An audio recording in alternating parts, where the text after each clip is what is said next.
I'll keep the hi-hat going. Can you come next one? Yeah, you might hear me sound like I'm dropped because I gotta take this and I gotta pick it up.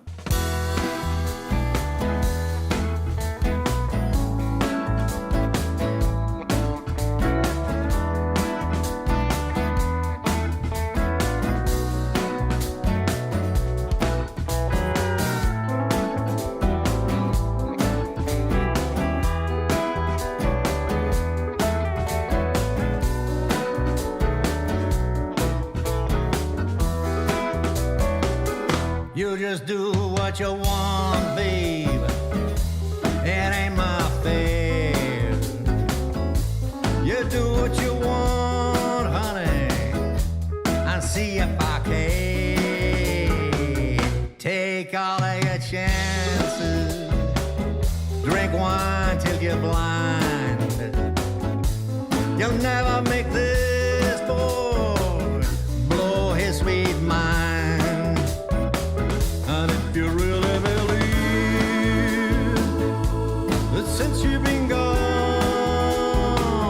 that you broke my heart, you couldn't be more wrong. I don't miss your sweet loving. I don't miss your soft kiss.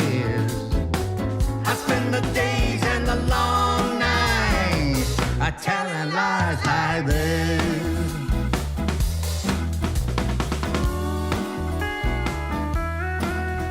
Well, I met Gareth Owen. We were working on the same show. I'd written some music to go with the show, and I was emceeing it. And Gareth was playing different Shakespeare characters. And he asked me whether I'd like to go and play some of my music to him at his house. And I thought that would be nice. And so I did, and he played me some of his songs. And I just thought that instantly his voice was something that ought to be heard and not just kept on the small sort of computer demos that he'd done on his own. So I put it to him that I could put a band together and help him produce his favourite songs, and this is where we are now.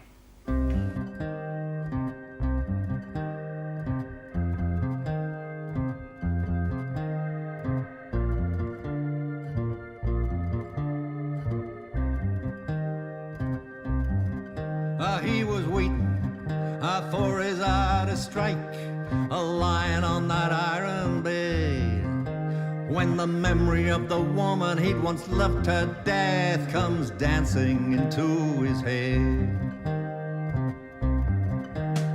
They told him she was nothing but trouble, oh, so pretty but so unkind. But looking at her was like a staring at the sun. Her beauty made him blind. He asked her, how come you treat me so cruel when you know my love is true? She said, most likely, my friend, I'm gonna break your heart. Fall in love with me and I'll break your heart. Shall I tell you why I'm gonna break your heart? I ain't got nothing better to do. I come from a more experimental side of things in the way that I produce my records with the instrumentation that I normally go for. It's quite different to the simplicity of country, but I've really enjoyed exploring Dylan and Johnny Cash and going back to those records that I listened to a lot years ago, and putting my own sort of stamp on it as well. I know Eddie Begley, and I trusted him, and he said, you want to do a recording? And I said, sure. And he says there was a good country singer, and we're going to try to do a different thing to it. And I said, interesting. And we're in Wales, and I thought, yeah, nice. It was, and I said yes, and it was fun, because Gary, you sound very American. And I used to work in a country and western and southern rock bands back in America in the day. And I enjoyed the music because it's very relaxing and peaceful, and the people were good people, and it was fun. Yeah. Well, I'm a convert to country music, and it started off really as a kind of stage show. It's a theatre piece, and I play this imaginary alter ego that I've created called Verge Clenthills, and I wrote songs for him and stories, and it's about the South and the low life and, you know, some white trash and whatever, and there's a kind of romanticism about it. But I tell stories. For example, we've got a sequence here about Jesse James and the barber, and the barber is a kind of loser. You know, he's never done anything. He's played in the same town all his life, and he's redeemed by the fact that he once met somebody who spoke about somebody who saw Jesse James riding by. And I do this little scene about Jesse James. I'll put my country hat on and... Oh, Jesse Woodson James was born in Clay County, Missouri. During the Civil War, he rode with Southern guerrilla later Chautauqua Trail, ambushing Union troops and trains. After the war, with his brother Frank and the younger brothers, he carried on his career as a robber and soon became the most famous outlaw in the West with a $25,000 dead alive price on his head. He robbed 17 banks and trains, and he took a loot totaling $200,000. He was shot in the back by a friend and relative, Bob Ford, while straightening a picture in his house. In a spring afternoon in 1882, his $500 coffin was lowered into a deep grave at the foot of a coffee bean tree in the Samuels yard. The white board on his grave said, Jesse W. James, died April 3, 1882, aged 34 years, 6 months, and 28 days.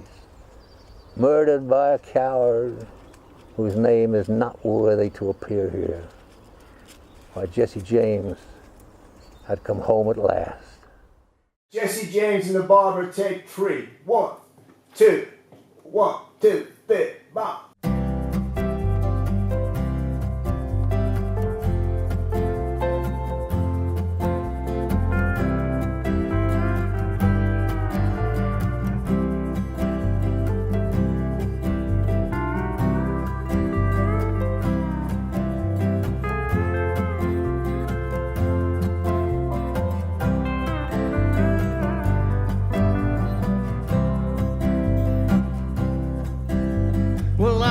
Down Missouri once, just passing the time of day, and I stopped for a shave in a barber store that I passed along the way.